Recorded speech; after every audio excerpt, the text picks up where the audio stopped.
김영미 권사입니다. 민수기 10장입니다. 여호와께서 모세에게 말씀하여 이르시되 은나팔두를 만들 때 두들겨 만들어서 그것으로 회중을 소집하며 진영을 출발하게 할 것이라. 나팔 2개를 불 때에는 온 회중이 희망 문 앞에 모여서 4개로 나올 것이요 하나만 불 때에는 이스라엘의 천부장된 지휘관들이 모여서 4개로 나올 것이며 너희가 그것을 크게 불 때에는 동쪽 진영들이 행진할 것이며 2번째로 크게 불 때에는 남쪽 진영들이 행진할 것이라. 떠나려 할 때는 나팔 소리를 크게 불 것이며 또 회중을 모을 때에도 나팔을 불 것이나 소리를 크게 내지 말며 그 나팔은 아론의 자손인 제사장들이 불지니 이는 너희 대대의 영원한 율례니라. 또 너희 땅에서 너희가 자기를 압박하는 대적을 치러 나갈 때에는 나팔을 크게 불지니 그리하면 너희 하나님 여호와가 너희를 기억하고 너희를 너희의 대적에게서 구원하시리라. 또 너희의 희락의 날과 너희가 정한 절기와 초하루에는 번제물을 드리고 화목제물을 드리며 나팔을 불라. 그로 말미암아 너희의 하나님이 너희를 기억하시리라. 나는 너희의 하나님 여호와니라. 둘째 해 둘째 달 20날에 구름이 증거의 성막에서 떠오르매 이스라엘 자손이 시내 광야에서 출발하여 자기 길을 가더니 바란 광야에 구름이 머무니라. 이와 같이 그들이 여호와께서 모세에게 명령하신 것을 따라 행진하기를 시작하였는데 선두로 유다 자손의 진영 군기에 속한 자들이 그들이 진영별로 행진하였으니 유다 군대는 암미나답의 아들 나손이 이끌었고 이사갈 자손 지파의 군대는 수알의 아들 느다넬이 이끌었고 스불론 자손 지파의 군대는 헬론의 아들 엘리압이 이끌었더라.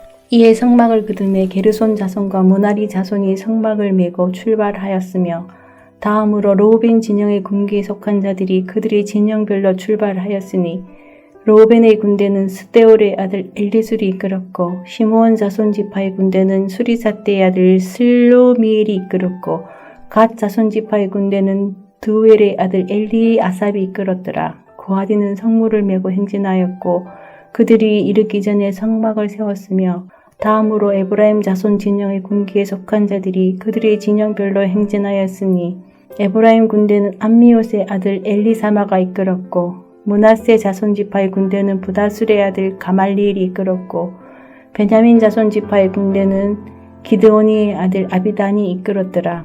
다음으로 단 자손 진영의 군기에 속한 자들이 그들의 진영별로 행진하였으니 이 군대는 모든 진영의 마지막 진영이었더라. 단 군대는 암미사떼의 아들 아히헤셀이 이끌었고 아헬 자손 지파의 군대는 오고란의 아들 바기엘이 이끌었고 납달리 자손 지파의 군대는 에난의 아들 아히라가 이끌었더라. 이스라엘 자손이 행진할 때 이와 같이 그들의 군대를 따라 나아갔더라. 모세가 모세의 장인 미디안 사람 르우엘의 아들 호밥에게 이르되 여호와께서 주마하신 곳으로 우리가 행진하나니 우리와 동행하자. 그리하면 선대하리라. 여호와께서 이스라엘에게 복을 내리리라 하셨느니라. 호밥이 그에게 이르되 나는 가지 아니하고 내 고향 내 친족에게로 가리라. 모세가 이르되 청하건대 우리를 떠나지 마소서. 당신은 우리가 광야에서 어떻게 지인칠지를 아나니 우리의 눈이 되리이다. 우리가 동행하면 여호와께서 우리에게 복을 내리시는 대로 우리도 당신에게 행하리이다. 그들이 여호와의 산에서 떠나 3일 길을 갈 때 여호와의 언약궤가 그 3일 길에 앞서가며 그들의 쉴 곳을 찾았고 그들이 진영을 떠날 때에 낮에는 여호와의 구름이 그 위에 덮였었더라. 궤가 떠날 때에는 모세가 말하되 여호와여 일어나사 주의 대적들을 흩으시고 주를 미워하는 자가 주 앞에서 도망하게 하소서 하였고 궤가 쉴 때에 말하되 여호와여 이스라엘 장족들에게로 돌아오소서 하였더라. 하늘에 계신 우리 아버지여, 이름이 거룩히 여김을 받으시오며 나라가 임하옵시며 뜻이 하늘에서 이룬 것 같이 땅에서도 이루어지이다. 오늘날 우리에게 일용할 양식을 주옵시고 우리가 우리에게 죄 지은 자를 사하여 준 것 같이 우리 죄를 사하여 주옵시고 우리를 시험에 들게 하지 마옵시고 다만 악에서 구하옵소서. 대개 나라와 권세와 영광이 아버지께 영원히 있사옵나이다. 아멘.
섬기시고 주 손으로 덮으시네. 오 놀라운 구세주 예수 내 주 내 모든 짐 벗기시네. 죄 안에서 날 끌어올리시며 또 나에게 힘 주시네. 메마른 땅을 종일 걸어가도 나 피곤치 아니하며 저 위험한 곳 내가 이를 때면 큰 밤 위에 숨기시고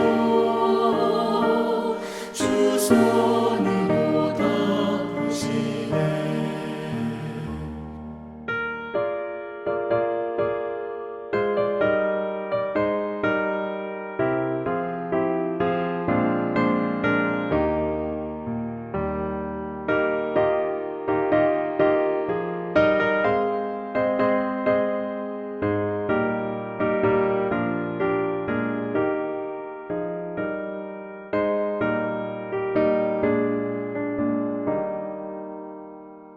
측량 못할 은혜로 채우시며 늘 성령에 감화주사 큰 기쁨 중 주님을 찬양토록 내 믿음을 도우시네. 메마른 땅을 종일 걸어가도 나 피곤치 아니하며 저 위험한 곳 내가 이를 때면 큰 바 위에 숨기시고 주 손으로 덮으시네. 주 예수님 공중에 임하실 때 나 일어나 맞이하리. 그 구원의 은총을 노래하리. 저 천군과 천사 함께 메마른 땅을 종일 걸어가도 나 피곤치 아니하며 저 위험한 곳 내가 이를 때면 큰 바 위에 숨기시고 주 손으로 덮으시네.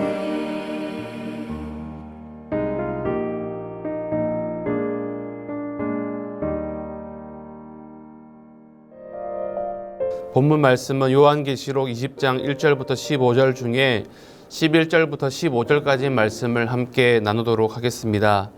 또 내가 크고 흰 보좌에 그 위에 앉으신 이를 보니 땅과 하늘이 그 앞에서 피하여 간데 없더라.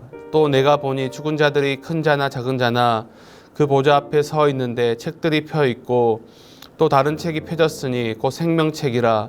죽은 자들이 자기 행위를 따라 책들에 기록된 대로 심판을 받으니 바다가 그 가운데에서 죽은 자들을 내주고 또 사망과 음부도 그 가운데에서 죽은 자들을 내주매 각 사람이 자기의 행위대로 심판을 받고 사망과 음부도 불못에 던져지니 이것은 둘째 사망 곧 불못이라.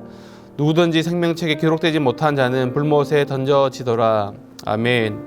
네, 오늘 본문의 말씀은 옛뱀이라고 하는 마귀 사탄이 천년 동안 결박된다는 내용을 다루고 있습니다. 두 짐승과 함께 악한 진영의 우두머리였던 이 옛뱀 용은 무저갱에 던져지게 됩니다. 천사가 내려와서 이 무저갱에 던져넣고 천년 동안 잠가버리게 됩니다. 이 무저갱이라는 뜻은 스올과도 같은 뜻으로서 끝이 없는 깊은 구덩이를 말합니다. 문자적으로는 바닥이 없고 깊은 그런 수렁을 말하는 것으로 죽은 사람들이 가는 곳을 무저갱이라고 합니다. 그 사탄이 형벌받는 장소인 그 지옥과 같은 장소를 무저갱이라고 하는 것입니다. 이 무저갱에 빠진 사탄은 천년 동안 결박된 후에 잠시 풀려나는데 그 후에 사람들을 미혹하게 될 것입니다. 4절부터 6절까지의 말씀은 천년 왕국의 내용을 다루고 있습니다. 이 천년 왕국은 주님과 함께 다스림이 있는 시간입니다. 4절에서는 예수를 증언함과 하나님의 말씀 때문에 목배임을 당한 자들의 영혼들과 이마에 표를 받지 않은 자들이 그 다스림을 하게 될 것입니다. 이 사람들은 순교자를 의미합니다. 하나님의 말씀을 위해서, 하나님의 나라를 위해서 순교한 사람들이 이제 부활하여서 이제 천년 동안 다스리게 될 것임을 알려주고 있습니다. 첫째 부활을 통하여서 살아난 사람들은 둘째 사망을 경험하지 않게 될 것입니다. 첫째 부활을 통하여 살아난 사람들은 천년 동안 그리스도와 함께 왕노릇하며 이 땅을 다스리게 될 것입니다. 그 사람들은 거룩한 제사장과 왕이 되어서 살아가게 됩니다. 곧 이것은 이스라엘 백성들이 받았던 사명을 알려줍니다. 이스라엘 백성들은 출애굽기 19장 6절에서 거룩한 백성이 될 것이다 라고 말씀해 주셨습니다. 하나님께서 말씀해 주셨습니다. 이 말대로 이스라엘이 했던 그 역할 그대로 순교자들은 거룩한 제사장과 왕이 되어서 하나님의 나라를 왕노릇하며 다스리게 될 것입니다. 이 천년왕국이라고 하는 이곳은 세 가지의 견해가 있습니다. 이 전천년설이라고 하는 견해는 예수님께서 재림하신 이후에 천년왕국이 시작될 것이라고 하는 견해입니다. 예수님 재림 이후에 문자적인 시간 1000년 동안 예수님과 함께 순교자들이 다스리면서 그곳에 평화와 안정이 있는, 감사와 기쁨이 있는 곳이 될 것이다라는 것이 천년왕국의 견해 중에 전천년설이라고 하는 견해입니다. 후천년설이라고 하는 견해는 예수님이 천년왕국 이후에 재림하신다라는 것입니다.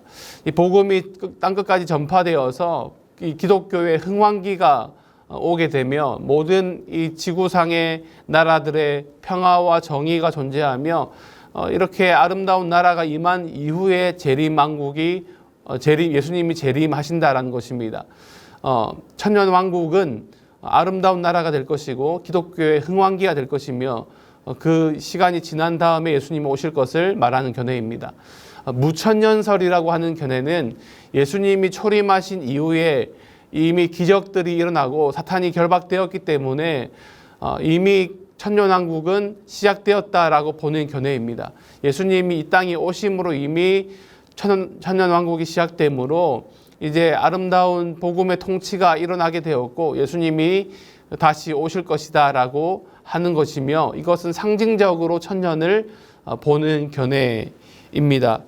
어떤 천년왕국설을 주장하거나 지지하는 것은 중요한 것이 아니지만 분명한 것은 이 땅의 천년왕국, 문자적으로나 상징적으로나 이러한 분명한 천년왕국, 하나님께서 예수 그리스도를 통하여서 이 땅을 다스리는 그런 아름다운 시간이 있을 것을 말씀합니다.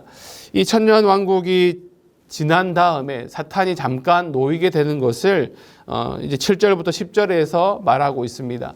이 아름다운 천년왕국의 시간이 지난 다음에 사탄이 잠깐 놓이게 되어 이제 사람들을 미혹하게 됩니다. 땅 끝까지 모든 사람들을 미혹하여서 이제 사람들이 그 사탄에게 미혹을 당하여서 곡과 마곡 민족을 이루어서 하나님의 백성들을 대적하게 됩니다. 이제 하나님께서 왜 이렇게 사탄을 잠깐 풀어주는가라는 것에 대해서 의문이 생길 수 있습니다. 하나님은 좋으신 분인데 왜 사탄을 그냥 결박시키면 되지? 왜 이렇게 잠깐 풀어주는가라는 그런 질문이 들 수 있는데요.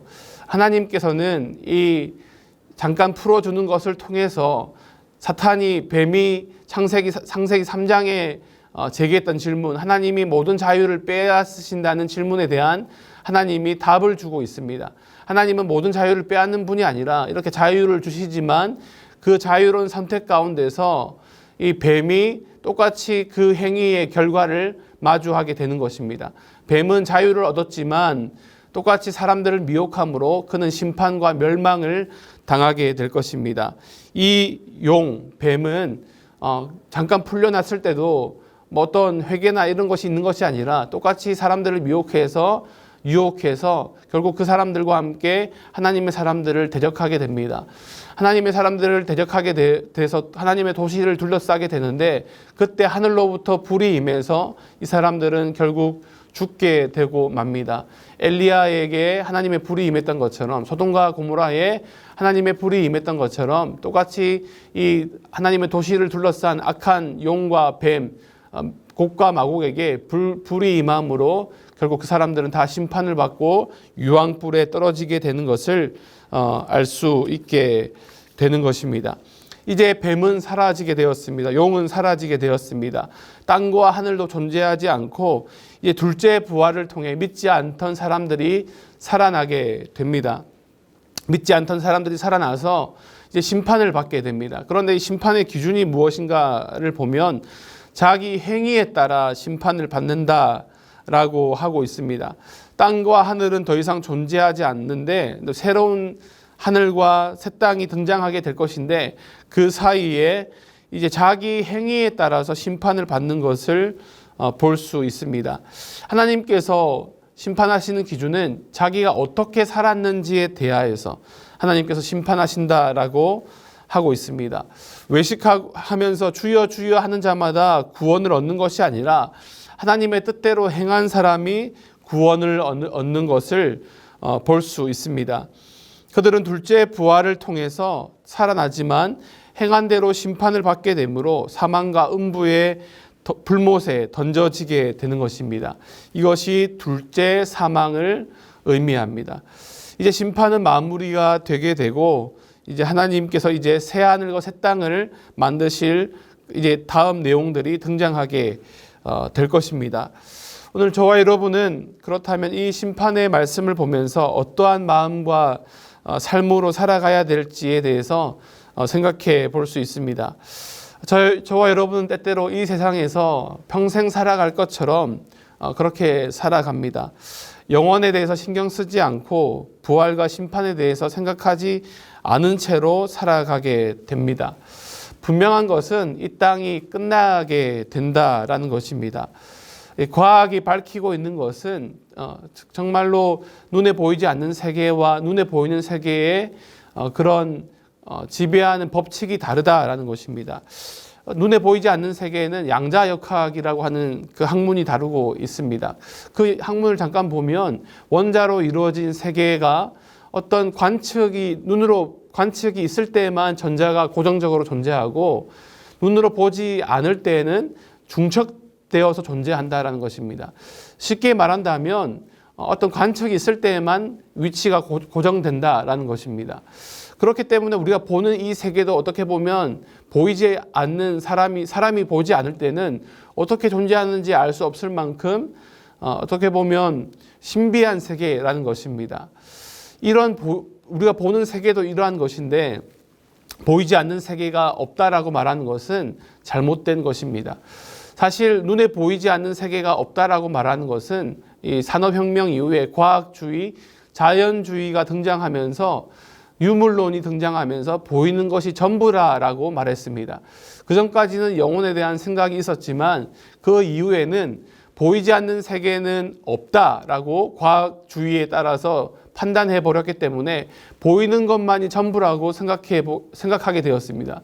그래서 사람들은 이 땅에 눈에 보이는 것만 존중하면서 기억하면서 살아가게 되었고 보이지 않는 세계의 중요성은 생각하지 않게 되었습니다. 그러나 중요한 것은 보이지 않는 세계가 없다라는 것이 아님을 기억해야 합니다.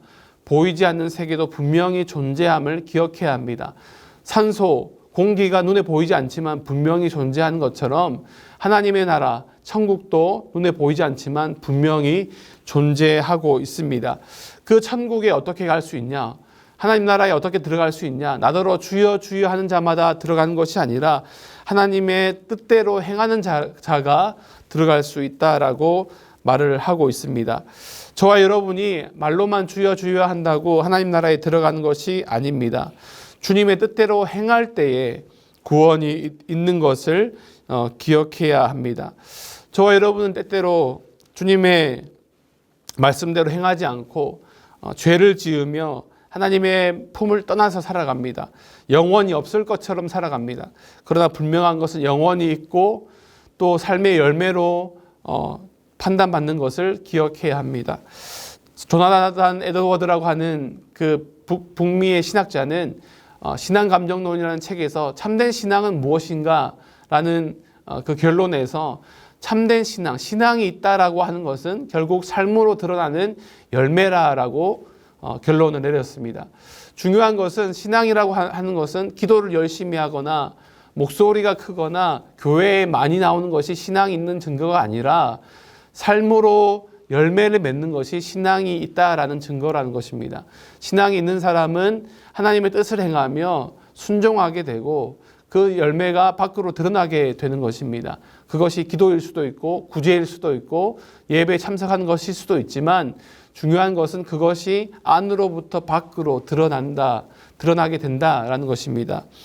주기철 목사님은 신사참배를 거부하고 옥중에서 순교하셨습니다. 이것이 바로 신앙이 밖으로 드러난 결과인 것입니다.